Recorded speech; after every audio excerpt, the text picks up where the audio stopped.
सवाल पूछा गया कि टूटे हुए आईने में चेहरा देखने से कोई नुकसान तो नहीं है, शरीयत के हवाले से मालूमात इनायत फरमाएं। हज़रत मुल्ला अली क़ारी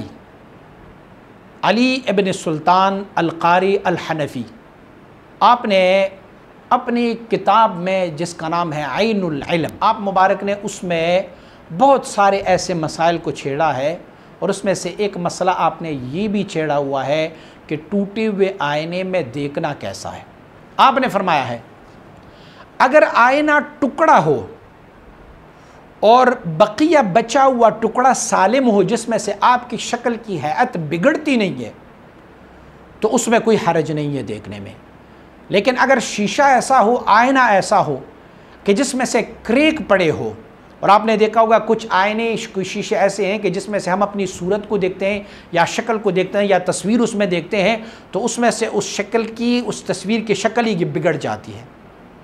यानी डबल हो जाते हैं, शक्ल लंबा हो जाता है या कोई नाक टेढ़ी नज़र आती है उसमें से। तो ऐसे आईने में देखना, आपने कराहियत का लफ्ज़ इस्तेमाल किया हुआ कि उस तरह के आईने में देखना मकरूह है, क्योंकि रब्ब कायनात ने आपको एक बेहतरीन हुस्न दिया हुआ है, बेहतरीन कद्द क़ामत दिया हुआ है। उस कद्द क़ामत को जो आप किसी ऐसी चीज़ में देखेंगे जिसमें से तग़यीर और तब्दील आ जाए, अगरचे वो आपका अपना जिस्म तो नहीं होगा, वहाँ पर वो अकस दिखाई दे रहा होगा, लेकिन फिर भी बंदे को अपनी जिस्म से या दूसरी की शक्ल देखने से उस आईने में उनको कराहत महसूस होगी। और ये जो है वह अल्लाह रब्बुल इज़्ज़त की तख्लीक़ में तग़य्युर और तबद्दुल है।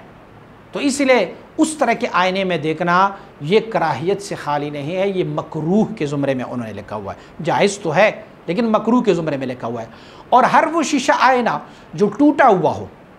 लेकिन उनका टुकड़ा जो उनसे अलग हो गया हो और एक टुकड़ा बाकी सलामत बचा हो, उस टुकड़े में आपकी शक्ल और आपकी सूरत की हैत तब्दील नहीं हो रही है, तो उसमें बिला किसी इख्तिलाफ़ के देखना जायज़ है और उस पर बंदा देख सकता है।